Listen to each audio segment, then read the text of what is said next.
අමරිකාවේ ධවල මන්දිර මාධ්‍ය ලේකම් කැරොලයින් ලීලි එළඹෙන අගෝස්තු මාසය අගදී තමන් දරන ධූරයෙන් ඉවත්වීමට තීරණය කර තිබෙනවා. අමරිකානු ජනාධිපති ඩොනල්ඩ් ට්‍රම්ප් විසින් මෙම නිවේදනය නිකුත් කර ඇති අතර 28 හැවිරිදි ලීලි මෙලෙස ඉවත් වන්නේ සිය දරුවන් සහ පවුලේ කටයුතු වෙනුවෙන් වැඩි කාලයක් වෙන් කිරීමේ අරමුණින් බවයි ඩොනල්ඩ් ට්‍රම්ප් නිවේදනය කරමින් පවසන්නේ.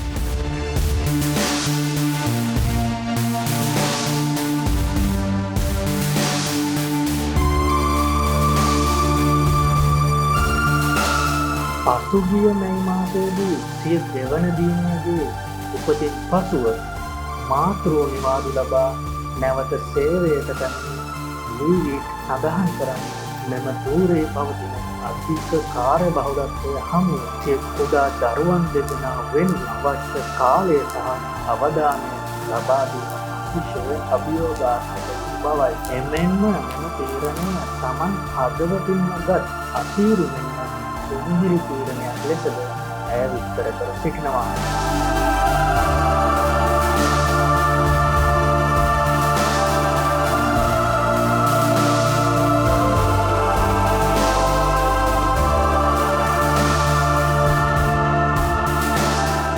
ධූරයෙන් ඉවත් වූවද ඇය ජනාධිපති ට්‍රම්ප්ගේ බාහිර ප්‍රධාන උපදේශකවරියක ලෙස කටයුතු කරන අතර රිපබ්ලිකන් MAGA ව්‍යාපාරය තුළද ප්‍රබල භූමිකාවක් ඉදිරියට ඉටු කරනු ඇති.